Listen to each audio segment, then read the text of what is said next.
اور سنیں حضور نے کیا فرمایا۔ نبی پاک صلی اللہ تعالی علیہ وسلم نے دعا دی، کہا اے اللہ اس آدمی کے چہرے کو چمکتا دمکتا رکھنا۔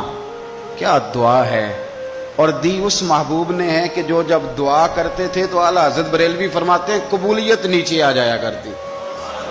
حضور نے دعا دی، کہا اے اللہ اس آدمی کے چہرے کو چمکتا دمکتا رکھنا جو میری حدیثیں یاد کرتا ہے اور پھر آگے بیان کرتا ہے۔ اس کے چہرے کو چمکتا دمکتا رکھنا، یہ رسول پاک صلی اللہ تعالی علیہ وسلم نے دعا دی۔ میرے عزیز، امام بخاری رحمۃ اللہ علیہ کے ایک شاگرد تھے محمد بن عباس، وہ کہتے ہیں مجھے امام بخاری نا حدیثیں لکھوایا کرتے تھے اور میں حدیثیں لکھا کرتا تھا۔ جب آپ حدیث پاک پڑھتے ہیں یا حدیث پاک سنتے ہیں تو کئی دفعہ ایسے ہوتا ہے کہ آپ کوئی واقعہ اچھے طریقے سے پڑھ رہے ہیں حضور کے دور کا صلی اللہ علیہ وسلم، یا سن رہے ہیں، ایسے لگتا ہے کہ وہ منظر آنکھوں کے سامنے گھوم گیا ہے۔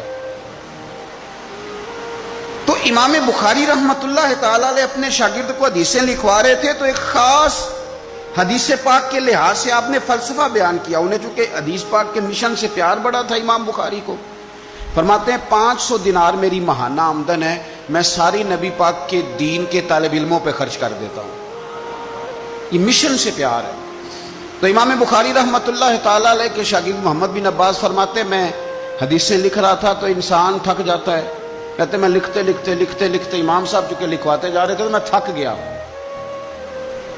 تو امام بخاری رحمۃ اللہ تعالی علیہ نے جب محسوس کیا نا کہ میں کوئی سست ہو گیا ہوں، تھک گیا ہوں، تو فرمانے لگے مجھ سے کہ جو کھیل کود والے لوگ ہیں نا، شاگرد سے کہتے ہیں جو کھیل کود والے لوگ ہیں وہ کھیل کود میں خوش رہتے ہیں، جو تاجر ہیں وہ تجارت میں خوش رہتے ہیں، جو سیاحت کے شوقین ہیں وہ گھومنے پھرنے میں خوش رہتے ہیں۔ فرمایا تو کتنا خوش نصیب ہے کہ جب سے تو بیٹھا ہے یا نبی پاک علیہ السلام کے ساتھ بیٹھا ہوا ہے یا حضور کے صحابہ کے ساتھ بیٹھا ہوا ہے۔ وہ یا نبی پاک کی حدیثیں لکھنا، حدیثیں جمع کرنا، حدیثیں بیان کرنا، حدیث کے ساتھ تعلق رکھنا، اس کا معنی یہ ہے کہ آپ نے نبی پاک کی صحبت اختیار کی ہوئی، آپ نے حضور کے صحابہ کی صحبت اختیار کی ہوئی۔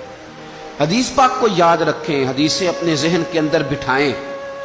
ایک حدیث پاک میں نبی پاک صلی اللہ علیہ وسلم نے فرمایا جس نے 40 حدیثیں جمع کر کے میری امت تک پہنچائی، اللہ قیامت کے دن اسے علماء کے ساتھ کھڑا فرمائے گا۔ حدیثوں کو یاد رکھیں۔ میرا آپ کو مشورہ ہے کہ رات کو بیٹھ کے لکھیں آپ کو کتنی حدیثیں یاد ہیں، جو یاد ہیں وہ لکھیں، اور حضور صلی اللہ علیہ وسلم کی باتوں کا ذکر کریں۔ کسی شاعر نے ایک جملہ کہا تھا پر بڑے بہترین کہہ دیا، وہ کہنے لگا یا رسول اللہ صلی اللہ علیہ وسلم میری تو بات بن گئی ہے بس تیری بات کرتے کرتے۔